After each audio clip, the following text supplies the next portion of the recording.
This is the 415ers podcast coming at you as always 3 times a week, Monday, Wednesday, and Friday. Usually it's a Tuesday episode today after the Monday Night Football win for the 49ers, 38-10 over the Arizona Cardinals, 6-4 for San Francisco, tied for first in the NFC West with Seattle. That puts them above the Seahawks for now with the tiebreaker. So they are in first place.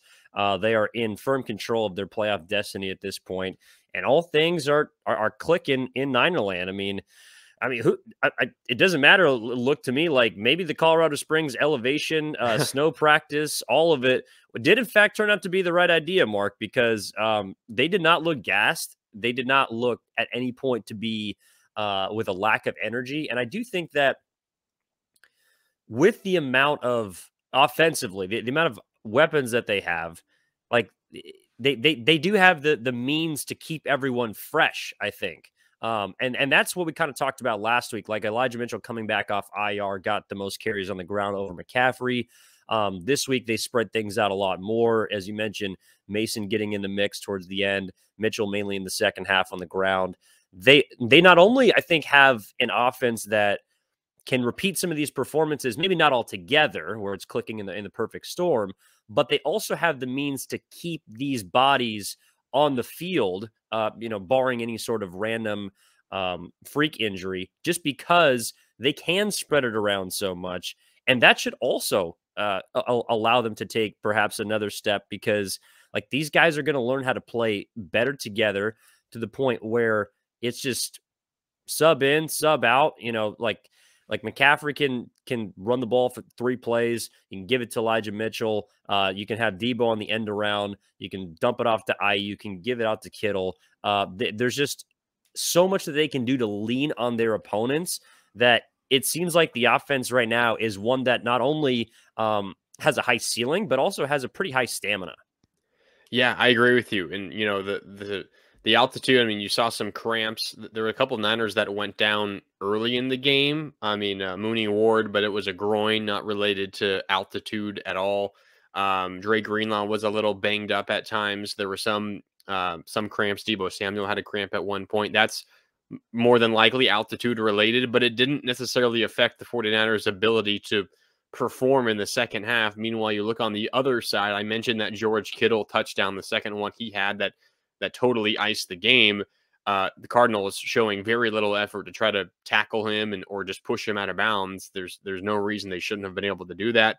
Maybe that's the scoreboard talking, and maybe it's also the Cardinals feeling the effects of altitude. They stayed in Arizona, did not get ready by, practicing all week in altitude. And there's kind of some conflicting science behind preparing for altitude. If just a few days in altitude helps, or maybe if it drains your energy before you go up and exert yourself in even a higher altitude. But it did seem like it benefited the 49ers in this one.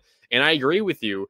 Offensively, they have the ability because of their weapons. And I think specifically in the run game, they have multiple people that they feel great about giving the ball off to. Last week, Kyle Shanahan said something that really stood out to me, and I was kind of shocked to hear him say it. He basically said Elijah Mitchell and Christian McCaffrey have very, very similar skill sets, both running the ball and catching the ball. The part that caught my ear was catching the ball, because Elijah Mitchell is not nearly as accomplished of a pass catcher as Christian McCaffrey. No running back is. But still, that stood out to me. And Kyle Shanahan went on to say, we don't really have a gigantic preference one way or the other on any given play. We feel they're both very similar and both very good. We put either of them in any situation, and they're going to have success. Now, whether or not you actually take Shanahan at his word, it doesn't really matter. What that means is the 49ers, as we talked about last week, specifically with Debo Samuel, they're not going to run Christian McCaffrey into the ground, and we'll likely see his touches increase, as the games get more meaningful and specifically into the postseason. But right now, considering that Elijah Mitchell, last night in Mexico City, 9 for 59, averaging over 6.5 a pop, and most of that in the second half against a worn-down Arizona defense. If you're getting that, there's no need to give Christian McCaffrey more than 15, 20 touches max. He had 14 against the Cardinals. Considering that everything else is working, you do not need your stars to carry gigantic workloads at this point of the season. No, look, 159 is a team, 5.7 yards per carry, along with the one touchdown by Deebo Samuel. One nugget on that. That was the longest touchdown run since Raheem Mostert's 80-yard score in week 2 of 2020 against the Jets, which had Wild. a very different ending. That was the game that I believe Garoppolo, Solomon Thomas, and a couple of others might have gone down. Regardless, it is all smiles right now in 49er land because they just shellacked the Cardinals on Monday Night Football. One note about that Deebo Samuel touchdown run as well. So that was Deebo Samuel's 8th 10-plus yard touchdown run in the last 2 seasons. That's 8 touchdown runs of 10 or more yards on 114 carries. Second most 10-plus yard touchdown runs in the NFL that span. The most, Nick Chubb, 9 on 402 carries. Jonathan Taylor, 7 on 483 carries. So Deebo Samuel, one off the leader for most 10-plus yard touchdown runs over the last 2 seasons on about a quarter of the carries. Yeah, I mean, well, obviously he's not a full-time back, but the thing is, like, when he gets the ball, there is a good chance something explosive is going to happen. That's why he got paid the money that he did this offseason, is because last year he established himself as something that I don't know. I certainly hadn't seen before, at least at the rate that he had done it, as the wide back, this hybrid, sort of offensive weapon that just finds the end zone. Like he's incredible. And Deebo Samuel was that again last night. Maybe not his best performance of the season, but I think my biggest takeaway from Deebo, and I was a little bit concerned, Mark. I mean, I came on the podcast last week and said that Brandon Ayuk is, the number one receiver for the 49ers. I still kind of believe that in through the air in a sense. But, how would Deebo fit? Like, he does so many things that are kind of similar to Christian McCaffrey, but he is maybe a little more physical, maybe a little more raw. But how is Shanahan going to extract the best of Deebo that we saw him do all of last year? And who knows if he'll be able to, keep this going, or if defenses will adjust to him. But because there's less pressure on him now, I do think we're going to see a lot more of, Deebo being able to break out at different points throughout the game. I mean, he had 3 carries for 37 yards. One of those was a 39-yard touchdown rush. Like, he is very feast or famine. Deebo Samuel is. But when he does break one, he can be a game-changing type talent. And right now the Niners have, I think, 3, maybe 4 of those guys on offense that can make a play for you when you need it. Ayuk being one, of course, Deebo, McCaffrey, and then, as we saw last night, Kittle being able, maybe not on the second touchdown, but the first touchdown, certainly, the yards after catch were present. So if you have 4 different guys that can take a ball from behind the line of scrimmage or within 10 yards of the line of scrimmage to the house, or get open in tight spaces down underneath the goal line, you have the chance to put up a lot of points. And that's the only reason that last week I felt like the offense was not clicking. You cannot say that about this game. And I would like to hopefully see maybe more creativity from Shanahan, especially in the red zone, which was a place that they had been struggling a little bit this season. Yeah, and in the red zone against the Cardinals, 2 for 2. They converted 2 red zone opportunities into touchdowns. I think the big number there is not that they were 2 for 2, is that they only had 2 opportunities. And it's not because the offense struggled, it's because they were getting the explosive scores. The 39-yard touchdown catch by George Kittle, the 39-yard touchdown run by Deebo Samuel. So, I mean, you don't need to be as consistent in the red zone if you're scoring from beyond the red zone. And that was the case for the 49ers against Arizona. So a big number there.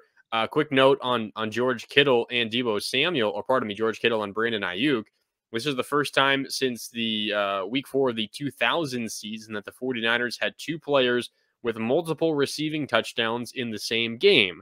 The 2 that did it in that week 4 game in 2000, Jerry Rice and T.O. Those were a couple of guys that we mentioned last week, as Brandon Ayuk had 4 games of 6 or more catches for 80 or more yards. He does not get close to those numbers against Arizona. 2 catches, 20 yards, but 2 touchdowns.